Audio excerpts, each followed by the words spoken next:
Actually, the banned dodgeball movement is part of an even bigger movement, which is being spread by phys ed teachers all over the country. It's called the new PE.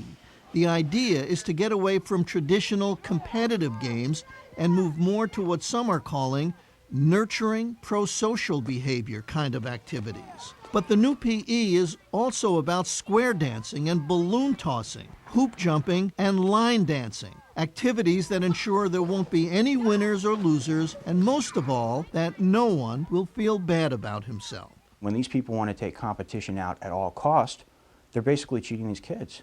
You hate these guys. Hate's a strong word, Well, okay. But I'd like to get them in a really vigorous dodgeball game. By the way, Neil Williams has come up with a Physical Education Hall of Shame. Dodgeball is in it, of course, but he's also included, and hold on to your chairs for this one, he's also put musical chairs in the Hall of Shame. Because the best children, the most alert children, will succeed in getting to a chair right away. They're anticipating the music stopping. The children who are dreamers, those are the ones when the music stops, they look around and say, what? Where? They're losers. Yeah, they are. And they know it. You don't like that word. It's not good in a physical education setting to determine who the best player is. I think a little bit of humiliation is a good thing, actually. You do, don't you? You can learn a lot from being humiliated. You can learn a lot from losing. That's what they don't seem to sort of grasp. They're all about making every kid feel like a winner. Well, most kids aren't going to turn out to be winners. So let's get them used to losing. Let's help them cope with it. The loser part. The loser part. There are actually professors and PE teachers today that actually have their kids jump rope without a rope. Because Come on, jumping rope without... Jumping rope without a rope. And why not? You can't ever screw up if you jump rope without a rope. Good job. John Hitchwood taught phys ed for 35 years and now gives seminars to phys ed teachers, spreading the new PE message. You want to do jump rope. Without the rope. You want little people, kids, to what? Do this as if they had a rope. Crossways, they can jump and actually make it go through their feet twice without, you know, Well, of one course, jump. there's no rope. If they can make it go through their feet 100 times, there's no rope. You want people to jump rope without a rope. Yeah, but Bernie, have you ever tried it? I mean, go for a minute. Your heart rate will go right off the charts. The issue is getting kids active, get their blood flowing, stretch them out a little bit. Yes, the revolution is on, sports fans, and you probably didn't even know it. Welcome to the brave new world of kiddie PE, a world where no one is ever humiliated. But the game isn't over yet, and the question is, will they win, these new PE revolutionaries? I think they've pretty much won. This might be Custer's last stand, dodgeball. It's been 7 years since we first looked at the battle over the wussification of America, and we couldn't help but wonder, is the war finally over? Have the new PE warriors stopped at dodgeball and jump rope without a rope? In a word, no. Ready, set, go!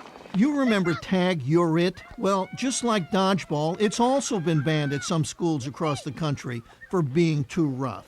So now kids are playing a new kind of tag.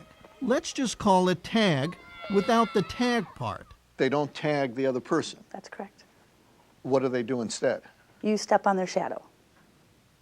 Are you worried about what psychological damage this may cause to the Absolutely shadowed person? not. Absolutely not. Christine Hollingsworth is the principal at Acacia Elementary in Phoenix, Arizona, where she started something called Shadow Tag.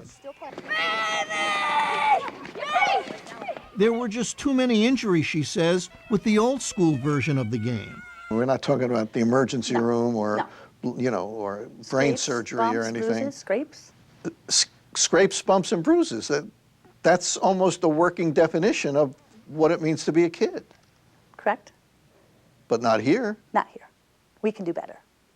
In fact, Shadow Tag worked out so well that Hollingsworth came up with another revolutionary idea. So we actually went from there to absolutely no touching at all. Pardon me?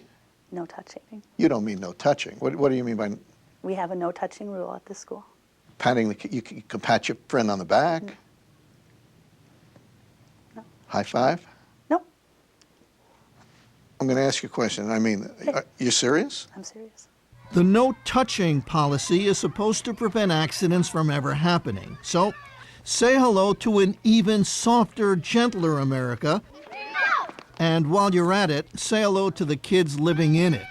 What about, like, if I said, hey, that was great, high five? We air five. Show me how to do that. Like that? Is that how you do it? Yeah. Give me a high five. If you want to hug somebody, you have to do an air hug. An air hug? Yeah. Let me see an air hug. Hug your friend here.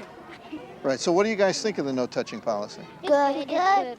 What do you say to people who say that you're contributing with this no touch policy, you know, and shadow tag and all that you're contributing to the wussification of the American child? I would say you are incorrect. The kids are happy. The kids get along better. I don't know that it's for everybody. It works really well for us. Yes, it all may work well for them. But good luck trying to get Billy Madison to buy into any of it.